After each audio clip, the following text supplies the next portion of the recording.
तो स्वागत है आप सबका स्पाइडरमैन नो वे होम के ट्रेलर ब्रेकडाउन की 4th वीडियो में। मैं हूं आपका हमदम, आपका दोस्त प्रेम। इस वीडियो में भी हम ब्रेकडाउन वहीं से कंटिन्यू करेंगे जहां पे पिछली वीडियो में हमने छोड़ा था। तो जैसा कि मैंने आपसे पिछली वीडियो के एंड में वादा किया था कि इसमें हम कुछ और खुलासे करेंगे कि डॉक्टर स्ट्रेंज के एक्चुअल कैरेक्टर के बारे में जानेंगे कि मूवी के अंदर क्या उसका कैरेक्टर वैसा ही है जैसा हमें अभी तक ट्रेलर्स के अंदर दिखाया जा रहा है, क्या वो पीटर पार्कर का दुश्मन है या कुछ और चक्कर चल रहा है।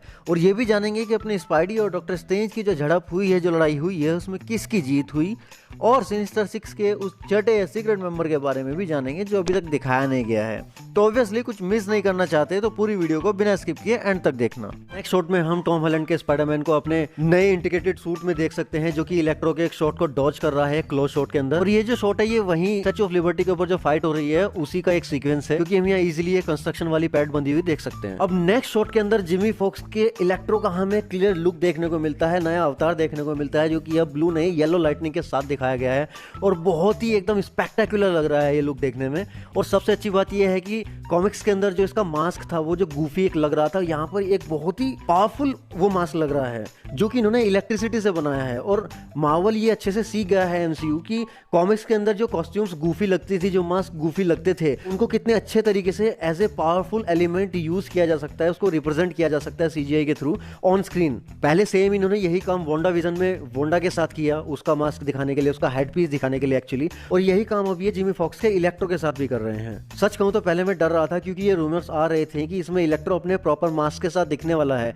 तो मुझे लगा ये बहुत ज्यादा गूफी लगेगा, क्योंकि हर चीज कॉमिक से निकलकर स्क्रीन पर ऐसे ही नहीं दिखाई जा सकती। पता नहीं वो लोग इसको किस तरह से रिप्रेजेंट करेंगे, लेकिन इसको देखने के बाद भाई जिसने भी सीजीआई किया है, जिसने भी सोचा है, हैट्स ऑफ टू दैट बंदा।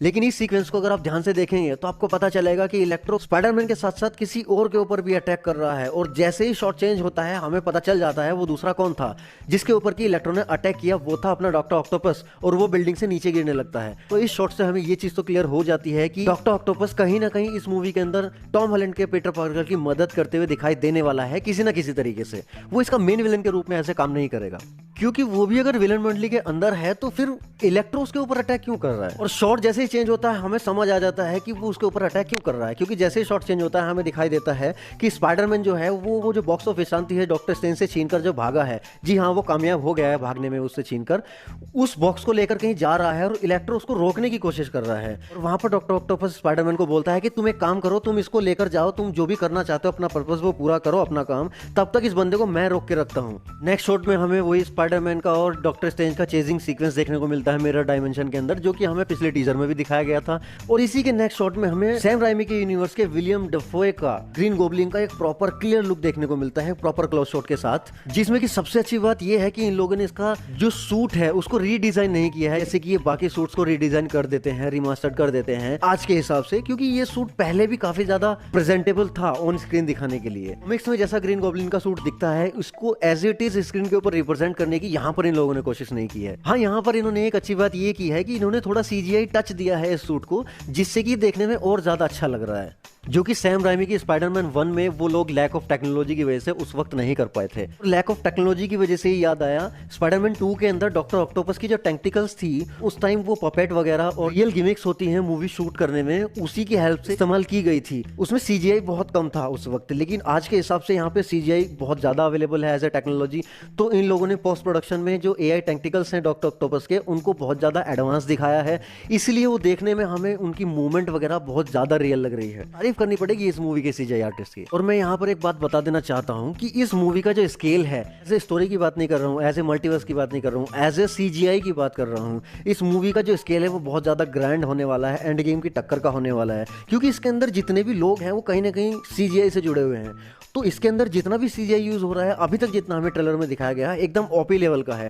पहले टीजर में नहीं लग रहा था क्योंकि वो लीक के चलते उन्हें बहुत जल्दबाजी में रिलीज करना पड़ा था टीजर, जिसमें कि सीजीआई का काम पूरा नहीं था। लेकिन ये ट्रेलर इन्होंने प्रॉपर टाइम लेके प्रॉपर सीजीआई के साथ यूज किया है, दिखाया है, और इसके अंदर जितना भी सीजीआई यूज हो रहा है एकदम ओपी लेवल का है, जिसको देखकर मजा आ रहा है। हमें इजीली अंदाजा हो जाता है कि मूवी के अंदर हमें सीजीआई कितने बड़े लेवल पे देखने को मिलने वाला है। अब ग्रीन गॉब्लिन से जैसे ही शॉट चेंज होता है, हमें इंटीग्रेटेड सूट में अपना टॉम हॉलैंड का स्पाइडरमैन दिखाया जाता है। वो ऊपर की तरफ किसी के ऊपर अपने वेब से अटैक कर रहा है और जैसे ही शॉट वहां से शिफ्ट होता है तो हमें ऊपर की तरफ से एक गॉब्लिन आता हुआ दिखाई देता है। लेकिन ध्यान से देखने पर आपको पता चलेगा कि ये विलियम डफे का ग्रीन गॉब्लिन नहीं है, ये कोई और ही गॉब्लिन है। क्योंकि ये स्क्रीन के ऊपर इतना फास्ट शिफ्ट हो जाता है तो हमें पता नहीं चलता। इसके लिए आपको रोक के बहुत आराम से देखना पड़ेगा। और मैं आपको बता देता हूँ, यही है सिनिस्टर 6 का वो छठा मेंबर जो कि मिसिंग था, जिसके बारे में लोग स्पेकुलेशंस लगा रहे थे कि ये वेनम हो सकता है, मिस्टीरियो हो सकता है, वगैरह वगैरह वगैरह। इस मूवी के अंदर शायद हमें मिस्टीरियो देखने को नहीं मिलेगा क्योंकि वो कहानी का एक अलग ही एंगल है। ये कहानी किसी दूसरे एंगल पर काम कर रही है। अब कुछ लोगों को लग रहा है कि ये द अमेजिंग स्पाइडरमैन वाला जो ग्रीन गॉब्लिन है, हैरी ऑसबॉर्न वाला,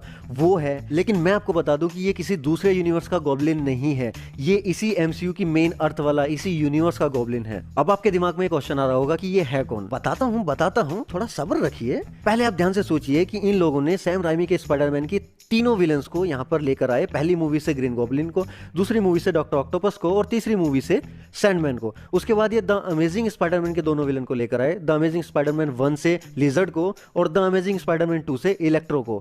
तीसरा जो स्पाइडरमैन है जो कि अपना मेन स्पाइडरमैन है अपने मेन यूनिवर्स का, यानी कि टॉम हॉलैंड वाला स्पाइडरमैन, तो उसका भी तो कोई ना कोई विलन यहाँ पर चाहिए ना। अब अगर आप ध्यान से देखोगे तो ये जितने भी विलन पिछली मूवीज से हमें यहाँ देखने को मिल रहे हैं, इनके एमसीयू के अंदर वर्जन एग्जिस्ट नहीं करते हैं। क्योंकि ये लोग अभी तक ना तो नॉर्मन ऑसबॉर्न का नाम जानते हैं, ना ही ये लोग अभी तक डॉक्टर ऑक्टोपस का नाम जानते हैं।